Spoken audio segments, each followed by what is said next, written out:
Hello everybody. आज की इस वीडियो लेक्चर में हम इम्पोर्टेंट वन लाइनर्स को डिस्कस करने वाले हैं जो कि फॉरेस्ट्री ऑप्शनल के स्टूडेंट के लिए काफ़ी इम्पोर्टेंट रहेगा। तो वाइल्ड लाइफ का जो टॉपिक है वो मेंशन करा गया है। तो फर्स्ट क्वेश्चन वहीं से है कि वाइल्ड एशियाटिक वाटर बफेलो मिलती है। तो आसाम में मिलती है वाइल्ड एशियाटिक वाटर बफेलो, क्योंकि ये स्पेसिफिक जगह मिलती है इसलिए पूछा जा सकता है। उसके बाद है कान्हा नेशनल पार्क। तो कान्हा नेशनल पार्क आप सब जानते हैं कि मध्य प्रदेश में है और ये इस्टेब्लिश किया गया था 1955 में। उसके बाद है Corbett national park. Corbett national park को जिम कॉर्बेट नेशनल पार्क भी कहते हैं। उत्तरांचल या उत्तराखंड, अगर ऑप्शन में उत्तरांचल हो तो उत्तरांचल करना है। इन उत्तराखंड में ये सिचुएटेड है। जिम कॉर्बेट नेशनल पार्क को हेली नेशनल पार्क भी कहते हैं और ये ओल्डेस्ट नेशनल पार्क है इंडिया का और इससे होके रामगंगा रिवर भी निकलती है। उसके बाद है कि India has seen the extinction of one of the finest cat namely acinonyx jubatus venaticus, यानी चीता जो है उसका लेटिन नेम है ये। तो एक्सटिंक्ट हो चुका है अगर पूछा जाए इंडिया में, तो आपको याद रखना है कि चीता है वो विलुप्त हो चुका है इंडिया में और इसका जो साइंटिफिक नेम है ये भी याद रखना चाहिए। उसके बाद इम्पोर्टेंट है कि इंडिया एक अकेली कंट्री है वर्ल्ड में जहाँ पे लोयन यानी पैंथेरा लियो एंड टाइगर यानी पैंथेरा टाइग्रिस मिलते हैं इन वाइल्ड। उसके बाद है ब्लैक आयरन वुड, इसको कहते हैं ओलिया लोरिफोलिया। तो हैवीएस्ट वुड जो है वो इस ट्री के द्वारा प्रोड्यूस की जाती है वर्ल्ड में। उसके बाद है इंडिया का ओल्डेस्ट नेशनल पार्क, ये है Jim Corbett national park Uttarakhand में। फिर है WWF। तो WWF यानी world wide fund for nature is the world's largest private international nature conservation है और यहाँ पे इसको फाउंड किया गया था 1961 में और ग्लेंड स्विट्ज़रलैंड में इसका हेडक्वार्टर है और यहाँ पे इंडिया में इसके लिए हेडक्वार्टर जो है वो है न्यू दिल्ली में। इसके बाद फर्स्ट मराइन नेशनल पार्क, ये गुजरात में है। फिर है ओडिशा, फर्स्ट इंडियन स्टेट है जहाँ पे तीनों स्पीसीज मिलती है इंडियन क्रोकोडाइल की। उसके बाद है फ्लोटिंग नेशनल पार्क। तो फ्लोटिंग नेशनल पार्क है किबुल लामजो नेशनल पार्क, मणिपुर में है ये। और फिर है यहाँ पे Latin name for black buck, तो एंटीलोप सर्विकार्पा, तो याद रखना है इम्पोर्टेंट है। उसके बाद है माई लाइफ माई ट्रीज, एक ऑटोबायोग्राफी है जो कि रिचर्ड यहाँ पे बारबे बेकर की है। उसके बाद है कि एशियन कॉन्टिनेंट जो है उसका मोस्ट ऑफ द पार्ट है वो पैलियार्कटिक बायोजियोग्राफिकल रियाम में आता है। उसके बाद है लोएन टेल्ड मकाक जो कि वेस्टर्न घाट में मिलते हैं, इनका लेटिन नेम है मकाका साइलेनस। उसके बाद है द सेंसस मेथड जो कि एशियाटिक लोइन को काउंट करने के लिए यूज करते हैं, वो है वाटर होल मेथड और ब्लॉक काउंटिंग मेथड। उसके बाद है फ्रेमोन ट्रेप। तो फ्रेमोन ट्रेप है ये मेल मोथ को अट्रैक्ट करता है जो कि फीमेल मोथ के द्वारा यहाँ पे रिलीज किया जाता है। उसके बाद है बायोनीम और बायोलेप डाइपेल, ये सब बायोपेस्टिसाइड के एग्जाम्पल है। इसके बाद है पेस्ट मैनेजमेंट की टर्म, ये कॉइन की गई थी गेयर के द्वारा। फिर है सेरिकल्चर है, ये कर्नाटका जो है वो सेरिकल्चर के लिए फेमस है। उसके बाद है father of animal classification Aristotle को कहते हैं। फिर है IPM, तो मेंशन किया गया अलग से सिलेबस में इंटीग्रेटेड पेस्ट मैनेजमेंट। तो इसका एम होता है कि जो पेस्ट पॉपुलेशन है उसको इंजूरियस लेवल से बिलो रखना। फिर IINRG यानी Indian institute of natural resin and gums, जिसको पहले लाख रिसर्च इंस्टीट्यूट के नाम से जाना जाता था, इसका जो हेडक्वार्टर है वो नामकुम रांची में है। उसके बाद नेक्स्ट है रोडेंटिसाइड। तो रोडेंटिसाइड है वो रेट्स और माइट्स को किल करने में काम में लिए जाते हैं, यानी जो चूहे होते हैं रोडेंट्स उनको मारने के लिए यूज करते हैं। फिर है DNA लाइगेज।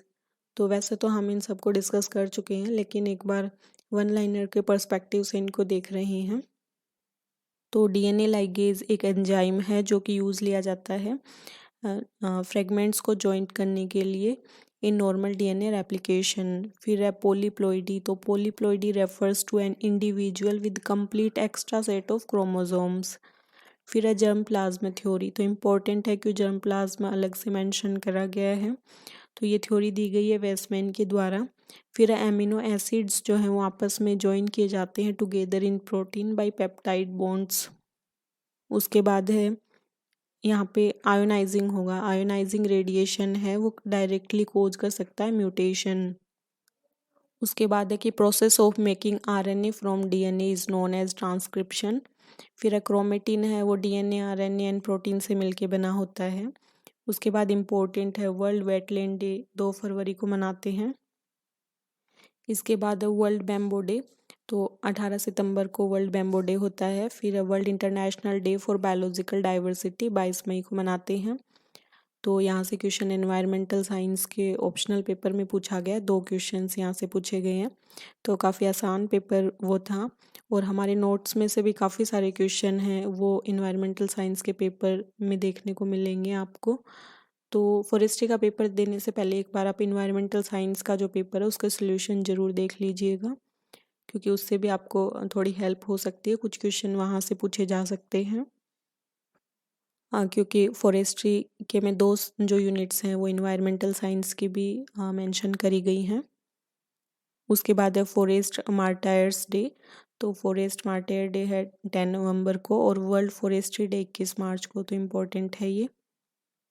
उसके बाद है फर्स्ट कंजर्वेटर ऑफ फॉरेस्ट, तो फर्स्ट कंजर्वेटर पूछा जाए तो वाटसन करना है। फर्स्ट चीफ कंजर्वेटर पूछा जाए तो रूथर करना है। First inspector general of forest Dietrich Brandis and first Indian inspector of general पूछा जाए तो एमटी चतुर्वेदी करना है। उसके बाद कि फर्स्ट फॉरेस्ट मूवमेंट था चिपको मूवमेंट, जो कि 1973 में शुरू किया गया था सुंदरलाल बहुगुणा के द्वारा। उसके बाद फर्स्ट सिल्वीकल्चरिस्ट ऑफ इंडिया, ये हैं ट्रुप। इसके बाद first biosphere reserve in India, ये है Nilgiri biosphere reserve. First wild life sanctuary in India, ये है वेदांतंगल वाइल्ड लाइफ सेंचुरी तमिलनाडु। उसके बाद है first national park heli national park, इसको जिम कॉर्बेट नेशनल पार्क भी कहते हैं, उत्तराखंड में सिचुएटेड है। इसके बाद कुछ इम्पोर्टेंट प्रोजेक्ट हैं यहाँ पे। तो प्रोजेक्ट हंगुल स्टार्ट किया गया था 1970 में, प्रोजेक्ट लोइन 1972 का है, प्रोजेक्ट टाइगर 1973 का, ये मेंशन किया गया सिलेबस में। प्रोजेक्ट मस्कटियर 1974 का है, प्रोजेक्ट क्रोकोडाइल 1975, प्रोजेक्ट एलिफेंट भी मेंशन किया गया, ये 1992 का है। और प्रोजेक्ट ग्रेट इंडियन बस्टर्ड 1993 का है, प्रोजेक्ट साइबेरियन क्रेन ये 1995 का, और स्नो लेपर्ड है 2009 का। तो ग्रेट इंडियन बस्टर्ड प्रोजेक्ट भी इम्पोर्टेंट हो जाता है क्योंकि राजस्थान का जो एग्ज़ाम है ये। और यहाँ पे प्रोजेक्ट एलिफेंट ये इन्वायरमेंटल साइंस के पेपर में पूछा गया था ये क्वेश्चन। इसके बाद है रिजर्व फॉरेस्ट, तो रिजर्व फॉरेस्ट के बारे में बताया गया है इंडियन फॉरेस्ट एक्ट 1927 में। So reserve forest are constituted under the provision of Indian forest act 1927। फिर है national agro forestry forest policy, तो ये इनिशिएट की गई थी 2014 में। फिर है ग्लोबल फोर्स रिसोर्स असेसमेंट, तो कल भी हमने इसके बारे में बात की थी, 5 साल में रिपोर्ट पेश की जाती है और ये FAO के द्वारा रिलीज की जाती है। सो ये रिपोर्ट है, ये रिलीज की गई है FAO के द्वारा, और ये यूनाइटेड नेशन की एक संस्था है जिसका हेडक्वार्टर रोम इटली में है। इसके बाद है कि इंडियन फॉरेस्ट हैं जो हैं उनको क्लासीफाई किया गया है चैंपियन एंड सेट के द्वारा, और इनको क्लासीफाई किया गया है 16 फॉरेस्ट टाइप में इन 1935। Indian forest policy 1952 independent India की फर्स्ट इंडियन फॉरेस्ट पॉलिसी है, और वैसे इंडियन फॉरेस्ट पॉलिसी है 1894 की। और इंडियन इंडिपेंडेंट इंडिया की बात करें तो 1952, उसके बाद है 1988 में। उसके बाद नेक्स्ट पॉइंट है कि NPK हैं ये मैक्रोन्यूट्रिएंट्स होते हैं, यानी प्लांट्स को सबसे ज़्यादा रिक्वायर्ड होते हैं न्यूट्रिएंट्स। फिर है इडेफिक फैक्टर, तो इडेफिक फैक्टर है ये सोइल से रिलेटेड फैक्टर्स होते हैं। फिर है बार्क थिकनेस को मेजर करने के लिए स्वीडिश बार्क गोज यूज़ करते हैं, या ऑप्शन में अगर बार्क गोज हो तो उसको सही करना है। उसके बाद यहाँ पे करेक्ट ऑर्डर दिया गया है प्लांट की stage of growth and development का, तो सबसे पहले सीडलिंग, फिर सैपलिंग, फिर पोल एंड फिर ट्री।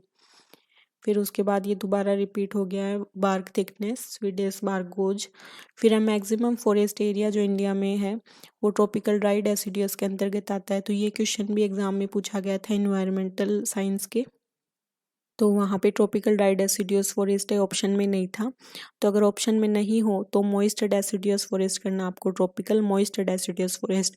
अगर वो भी ऑप्शन में ना हो तो ट्रॉपिकल डेसिडियस फॉरेस्ट आपको आंसर करना है। और ये हमने जब फॉरेस्ट रिपोर्ट डिस्कस की थी तब डिटेल से देखा था कि tropical dry deciduous forest maximum forest area cover करते हैं इंडिया में। उसके बाद बात करते हैं नाइट्रोजन फिक्सिंग ट्रीज़ की। तो कैजुरियाना की जो स्पीसीज है वो nitrogen fixing non leguminous tree का एग्जाम्पल है, इम्पोर्टेंट है काफ़ी। और नॉन लिग्यूमिनस ट्री का नाम आए तो वहाँ पे कैजुरियाना जो ट्रीज़ हैं उनकी रूट्स हैं, रूट नोड्यूल हैं, वो यहाँ पे एसोसिएशन में होते हैं फ्रेंकिया से। तो इम्पोर्टेंट है, नॉन लिग्यूमिनस के साथ आपको फ्रेंकिया आंसर करना है। तो नोट्स में ये काफ़ी डिटेल में दिया गया है। फिर है राइजोबियम। तो राइजोबियम लेगुमिनस ट्रीज़ की अगर बात करें, दलहनी पौधों की, तो यहाँ पे राइजोबियम आंसर करना है, ये इसके साथ एसोसिएशन में होते हैं। फिर है डलबर्जिया एक्सेसिया ल्यूसेनिया, ये भी एग्जाम्पल है नाइट्रोजन फिक्सिंग ट्रीज़ के। तो यहाँ पे ये सब नाइट्रोजन फिक्सिंग ट्रीज़ के एग्जाम्पल हैं, लेगुमिनस ट्रीज़ वगैरह। इसके बाद है लिविंग फॉसिल्स का एग्जाम्पल। तो जिंजको बिलोबा ये एग्जाम्पल है लिविंग फॉसिल का। फिर है न्यूमेटोफोर। तो मैंग्रोव फॉरेस्ट टाउन में मिलते हैं न्यूमेटोफोर, इनकी जो रूट्स है ये कहलाती हैं। तो जब हम बात कर रहे थे, जब हमने डिस्कस किया था तो इसमें था कि रूट्स है ये बाहर निकली होती है मैंग्रोव फॉरेस्ट में रेस्पायरेशन के लिए, तो ये न्यूमेटोफोर्स कहलाती हैं। और pneumatophores has function of respiration. फिर है इपीफाइट्स। तो इपीफाइट्स वो प्लांट्स होते हैं जो अनदर प्लांट्स पे ग्रो करते हैं, लेकिन अपना जो फूड है वो खुद बनाते हैं। उसके बाद है forest type of India was given by champion and सेठ। नेक्स्ट है कि ट्रॉपिकल ड्राई एवरग्रीन फॉरेस्ट। तो ड्राई एवरग्रीन फॉरेस्ट हैं ट्रॉपिकल, ये कार्नेटिक कोस्ट पे मिलते हैं, तमिलनाडु एंड आंध्र प्रदेश में मिलते हैं। उसके बाद है इकोटाइप। तो इकोटाइप रेफर्स टू, यहाँ पे डिफरेंस होगा, different response of the same species. Same species है वो इन्वायरमेंटल फैक्टर में डिफरेंट रेस्पॉन्स करती हैं, तो इकोटाइप कहलाती है। उसके बाद है हाई फॉरेस्ट। तो हाई फॉरेस्ट है वो रीजनरेट किए जाते हैं थ्रू सीड्स के थ्रू। फिर है जो ट्री स्पीसीज जो जीरोफाइटिक कैरेक्टरिस्टिक जिनकी होती है वो एरिड जोन्स में मिलती हैं। तो काफ़ी इम्पोर्टेंट है ये क्वेश्चन, क्योंकि राजस्थान में मिलती हैं जीरोफाइटिक कैरेक्टरिस्टिक वाली जो स्पीसीज हैं।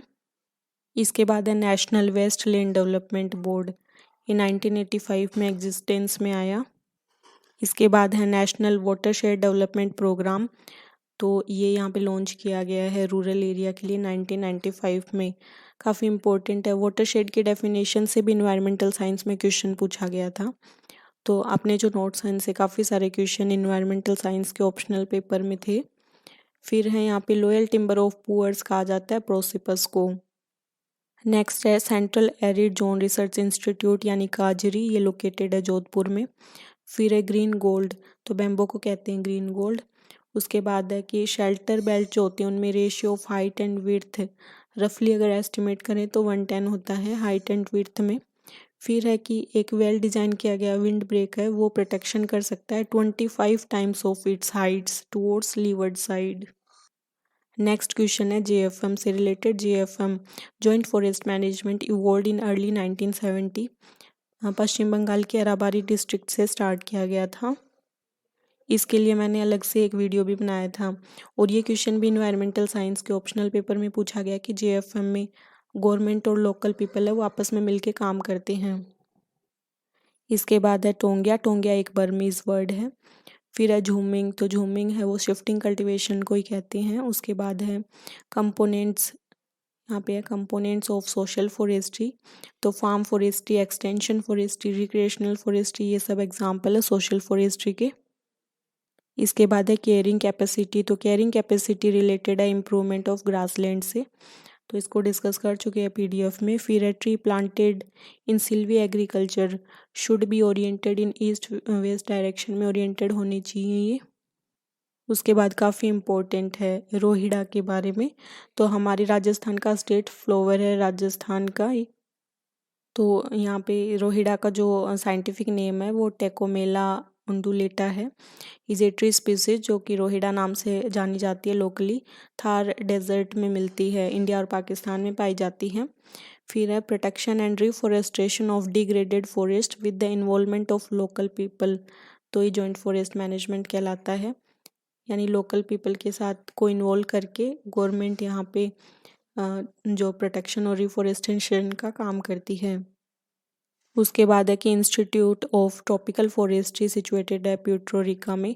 तो इंटरनेशनल लेवल की बात कर रहे हैं और वैसे ट्रॉपिकल फॉरेस्ट्री के लिए जबलपुर में सिचुएटेड है इंस्टीट्यूट। फिर है AK बनर्जी ने इनिशिएट किया था JFM कॉन्सेप्ट इंडिया में। तो ये हमने कुछ काफ़ी इंपॉर्टेंट वन लाइनर्स को देखा। आई होप आपको इनसे हेल्प होगी। So keep watching and keep sharing. Thank you so much. Have a nice day.